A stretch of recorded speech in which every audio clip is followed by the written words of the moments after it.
Hello everyone, welcome back to another painting video with me. I'm actually really excited to present this one to you. Not only excited, but I'm a bit nervous because he's one of my favorites and I just want to do the painting justice. To start, what I'm doing here, I am after I'm done with the sketch, after I sketch the outlines with the pencil, I like to go over it with a clean brush. It's not wet, it's just a dry brush. It's just so that some of the smudges from the pencil lead, whenever I don't do that, whenever I just go with the painting on top of it without cleaning it up, it darkens the paint, and it mixes with the paint that I'm trying to do, and it completely changes the color. So I like to go over it with the paintbrush so that I can get rid of those smudges. As far as skin color goes, I try my best to keep it as true to the original artwork, the anime version.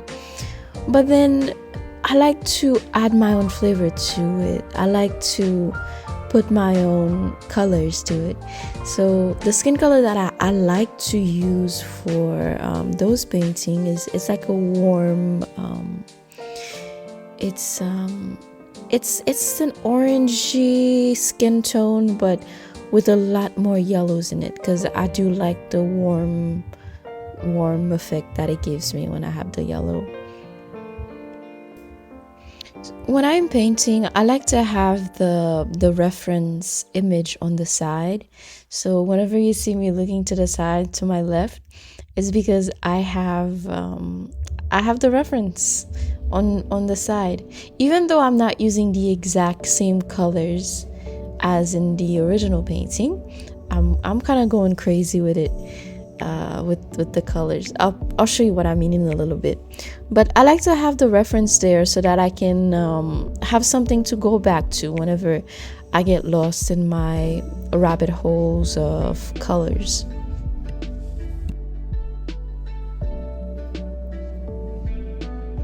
One of the things that I really like about Zoro, that I really appreciate about this character, and I try my best to showcase that in every single painting that I do of him, is his demeanor. He has this very cool personality, like very cool vibes. So in this particular one with his face, I like to focus on the faces because of the expressions. I love painting the expressions that are specific to the character. So I really enjoy painting faces. So in case you're not familiar with Zoro or the One Piece universe, so Zoro is one of the characters from that universe. In my opinion, he is a personal favorite, because Zoro is awesome. There are no words to describe him. He's just awesome. You just have to wait, and you just have to see him in action. Oh, another really cool thing about Zoro, he uses his swords to fight, and he uses 3 swords. His third sword, he puts it in his mouth while he carries the other 2 with his hands. I'm telling you, this guy, he's just cool. I'm being very careful as to not go into too much details because spoilers, but I can promise you, One Piece is legit. One Piece is the GOAT.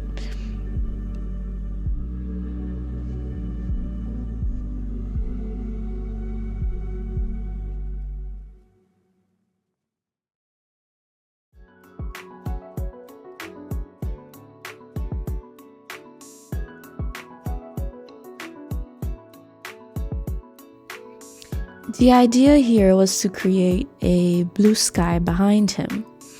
Halfway through, I realized that the blue that I mixed for the background color was too blue. So I had this brilliant idea to do this gradient color thing with the acrylic paint. But the thing with acrylic paint is that it dries so fast, and I tried to add some white on top of the blue to make it more pale.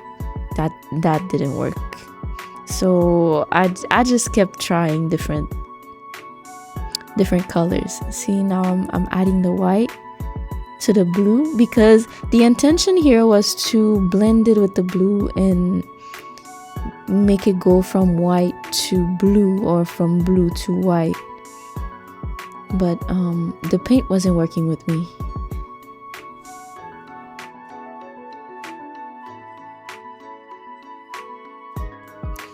In the end, I left it alone. I left the background alone because it was starting to make me mad. I was trying to make a color. It wasn't doing it. So I moved on to the hair and told myself that I would be back, that I would come back to the background.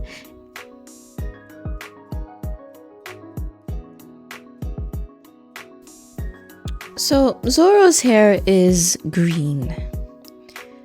When I first started watching One Piece, I've asked myself this question because I wonder if his hair is just naturally green. Because when there are backstories, when I'm watching the backstories, I'm reading about the backstories on within the One Piece universe, within Zoro, his hair is green. And when he was a child, his hair was green. Unless he's been dyeing his hair green his entire life. I just realized something.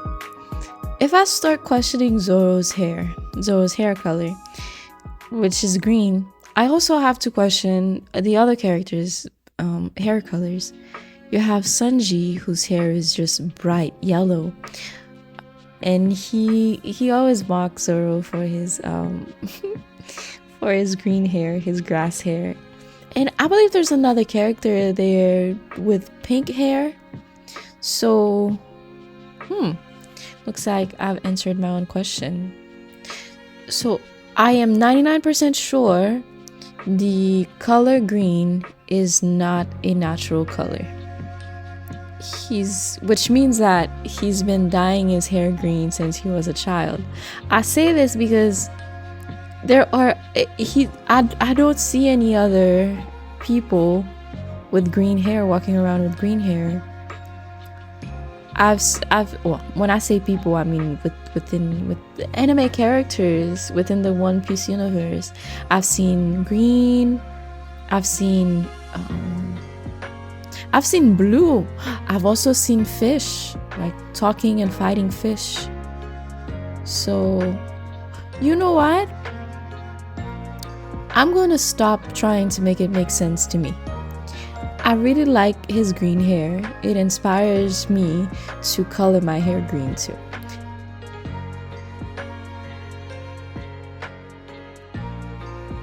So I finally decided to go back to the background, and I'm still keeping the blue, but I decided to give it like a very, very light blue. So I'm going over the dark blue that I did with the lighter color blue and just work my way through with layers.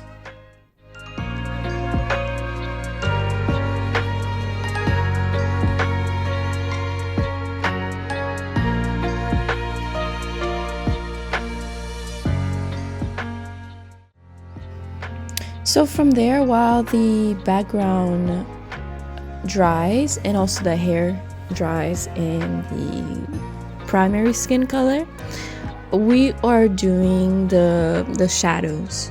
So it's the same color that I use for the main skin. I just added some red to it, And also I kept it orange. I kept the orange, yellowish, very warm colors because I like it. So now the shadows under the neck, shadows in his ears, just to give it some dimension, just to give it some depth.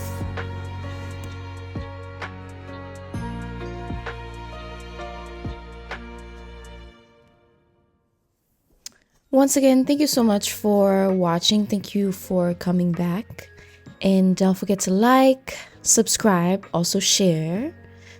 It's just another way to show love, to show appreciation for my work, for my art, my craft. It just means the world to me. So I appreciate your presence. I appreciate you being here with me in this space. So yeah.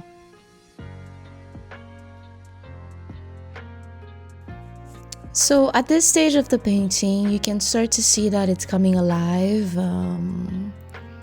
Yeah, I can see Zoro. I can see him. I added some shadows to the hair. I added some shadows to the neck, his eyebrows, both of them, and his eyes. So it's really starting to take shape now. So now we are approaching the final stages of the painting, the final little details, final little touches to add. And one super important final detail is the outlining. The outlining, which is what I'm doing right now, it's one of those, for me, I like to do my outlines in black. It's bold, it's you can tell that it's there. So you see the difference when you add the line to the mouth, and then when it didn't have it, now you can tell that it's I even has the expression, like it's a serious face looking at you just by adding that one little line.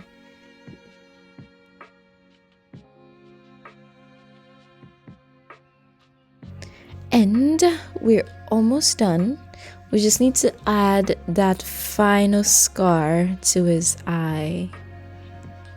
It's a deep red scar that just goes down his eye.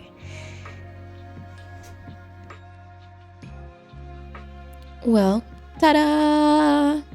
This is it. This is what Zoro looks like. And thank you so much for being here.